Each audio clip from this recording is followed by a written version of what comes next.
On Monday, Justin Trudeau announced he's stepping down as Prime Minister of Canada and the leader of the Liberal Party. So this ends Trudeau's 9 years as Prime Minister and 12 years leading the Liberal Party. And it throws Canada into this period of uncertainty right as our new president, Donald Trump, is coming into office, promising to slap 25% tariffs on them. Trudeau also said in his remarks that he's proroguing Parliament, which effectively ends the current session of Parliament without dissolving it and forcing new elections. It's basically a way for the Liberal Party to get its shit together, pick a new leader. The new Liberal Party leader will be chosen by members of the Liberal Party. That person becomes the Prime Minister. The writing was on the wall for Trudeau for a while. His polling was in the gutter. One poll had his disapproval rating at 74%, and only 16% of voters saying they're going to vote for the Liberal Party.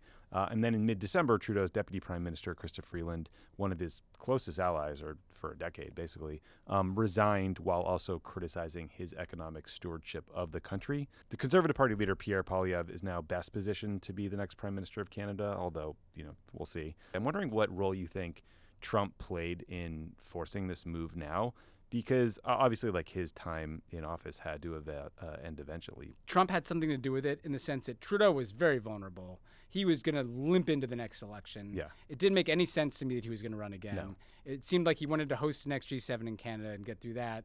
But he was teetering, and then Trump came in and I think was kind of the final straw, because Freeland said in that letter resigning, I just disagree with how you're approaching the Trump threat. Yeah, he was offering basically, I think it was a 2-month tax holiday to give Canadians some economic relief, and she was like, no, we need that money to prepare to harden the border and pay for all these things Trump's going to demand out of us, or else he's going to slap tariffs on Canada. Yeah, and so you could say Trump helped accelerate this and bring it about. It'll be interesting who comes next. Freeland, leading candidate, Melanie Joly, the foreign minister. It's a Mark Carney, the former head of the Bank of Canada, and a climate hawk too. But look, that may not be the best. That may be a bit of a poison chalice, right? For them, yeah. Yeah, because the Conservatives are up 25 points. Pierre Poilievre is really right-wing. And I thought Stephen Harper, who was the guy before Trudeau, was pretty right-wing. This guy's he's like a friendly right-winger. This guy's kind of Tea Party-ish, MAGA-type guy in Canada. Remember those trucks that were parked in Ottawa? This guy was kind of on board with that. Defender of them. So, okay, good luck with that. Canada, you can get on the MAGA train with the rest of us.